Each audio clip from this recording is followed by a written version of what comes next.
1 minute to start our activities. Respectfully, we want to ask you to take your seats to start. 1 minute.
Nuestra presidenta de la Internacional de la Educación.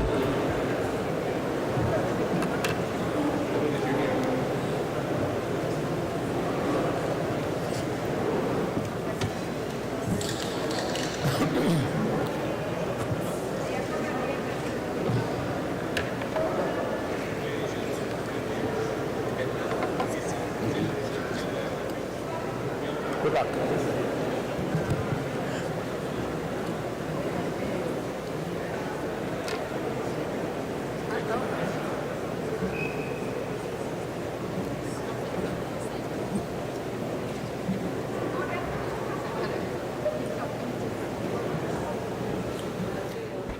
Buenos dias.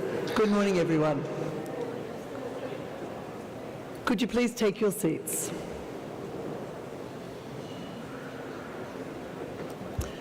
Let me start this morning by thanking SNTE for the wonderful reception yesterday evening. It was, I think you would all agree, a very perfect way of ending an inspiring day of our conference. Let me also say how pleased I was to hear the President of Mexico reflect on their challenges and how they have been addressing these over the most recent period. It is a truly inspiring example for us all. Yesterday, we started discussing ways we can further our collective work to promote increased public investments in further and higher education and research.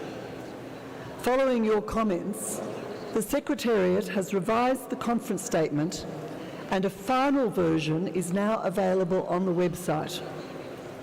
Let me here also mention that anyone encountering problems accessing the documents on the website can get assistance at the registration desk.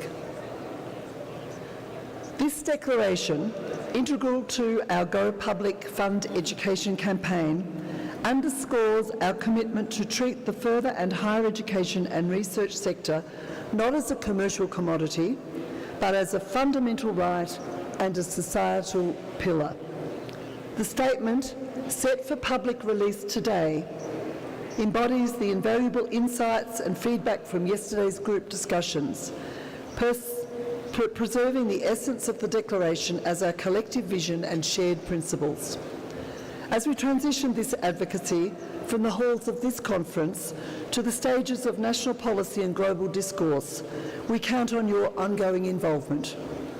Together with Education International leading this conversation towards global policy actors, we will advocate for sustained, inclusive and publicly funded further and higher education systems for a more just and equitable society. We encourage everyone to amplify this message by sharing it across your networks. You may have noticed the Go Public inflatable pencil with a QR code in the hall. Scanning this code will lead you directly to the statement on EI's website, Simplifying Access and Sharing. The statement will also soon be featured on various EI social media platforms. Thank you everyone for your support. Today, we are putting the spotlight on ways unions can address ongoing and emerging trends affecting teachers, researchers and all personnel in the sector. The pandemic has had a major impact on the workforce. One of those is the growing turn towards privatisation and commercialisation. Privatised trends and pressures on further and higher education and research institutions to behave as business-oriented organisations involve major transformations in terms of governance. Decision-making has been moved to university leadership and external individuals, including those from the private sector, to the detriment of staff who should be integral to the process. Another of the most remarkable and long-lasting impacts has been the digitalisation of our sector and our work, including the development of online teaching, the growth of technological infrastructure, and the emergence of AI-powered tools. Last time we met online, we presented exploratory research that EI commissioned on the rapid expansion of EdTech in further and higher education and research during the pandemic. Since then, EI has been conducting additional research to understand the impact of digital technologies and AI on teachers and researchers. Today, we will discuss this in depth, including our union's response to these developments. There are many challenges ahead of us, but as I mentioned yesterday, we see that unions have been able to secure major advances for staff in the further and higher education and research sector. So today, we will pause and reflect on union strategies and successes and ways in which we can build union power. How can we better leverage international instruments and mechanisms? How can we build stronger unions that are truly representative of those who suffer from the most casualisation, from casualisation, and respond to the ongoing transformations of our sector? I know that we all look forward to the presentations and discussions today, not only for the understandings of the challenges ahead, but for the concrete ways that we can make our campaign successful. Thank you, colleagues, for all your engagement and hard work, and I look forward to a very productive day. Thank you.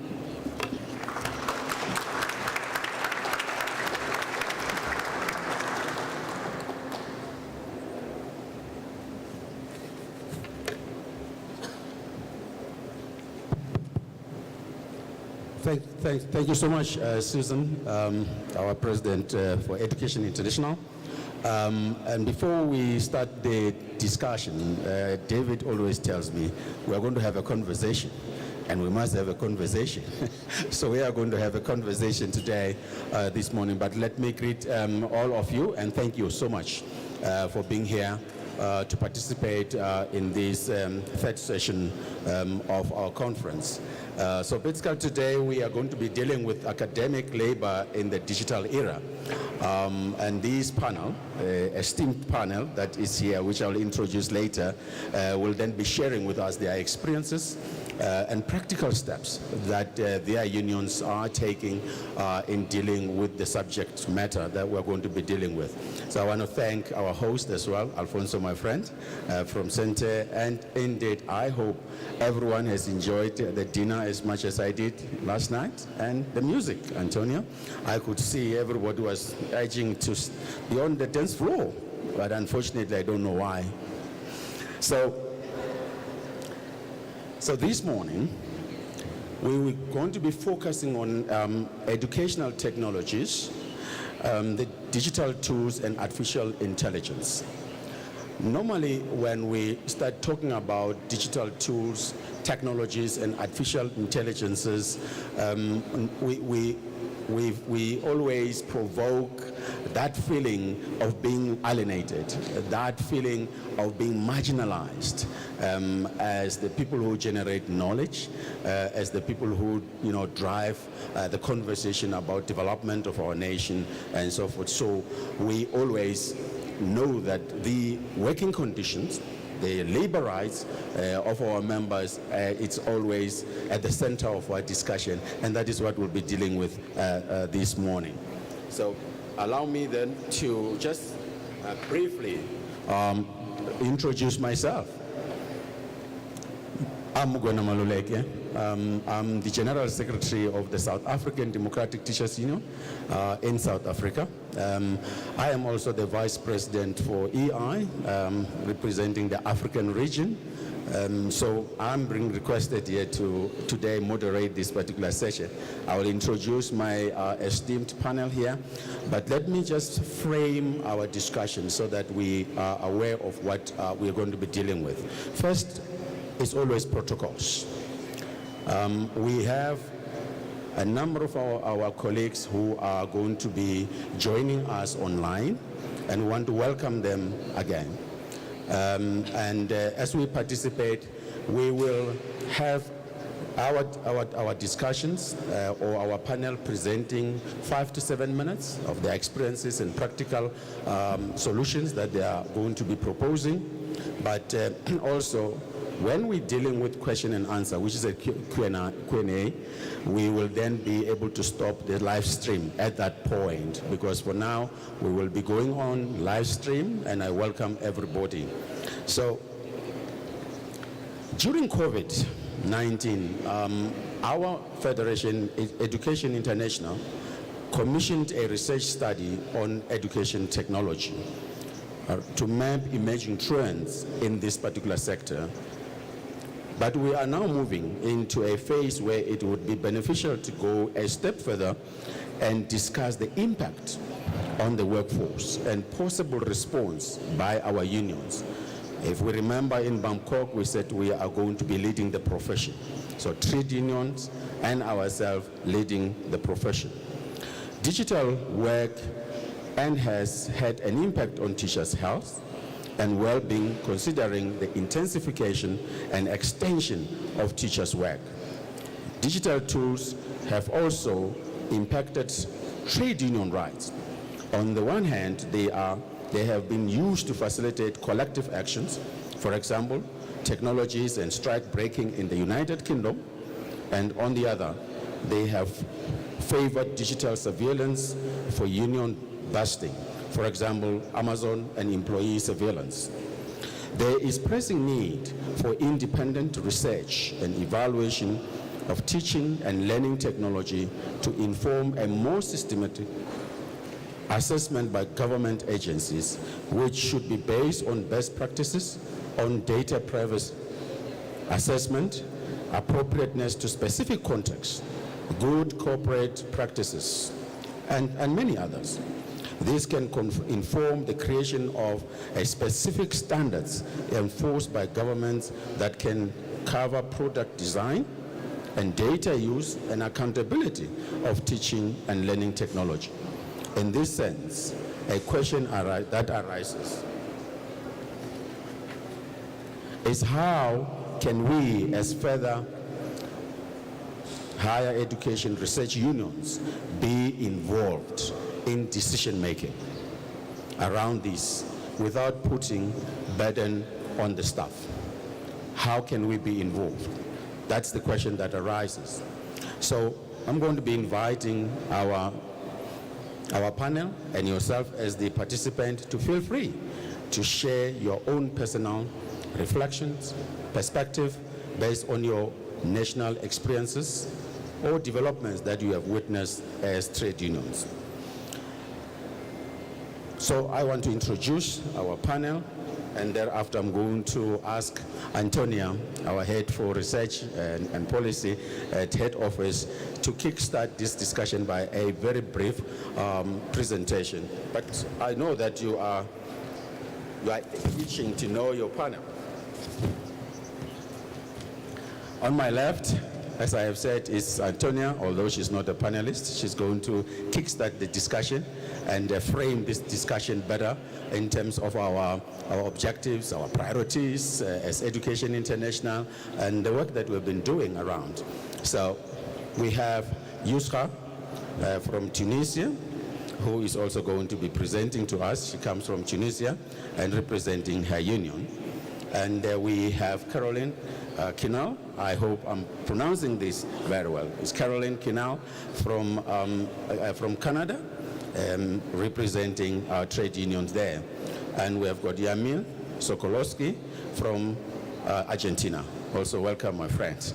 And we have our researcher, Patricia Diaz from Uruguay, who has been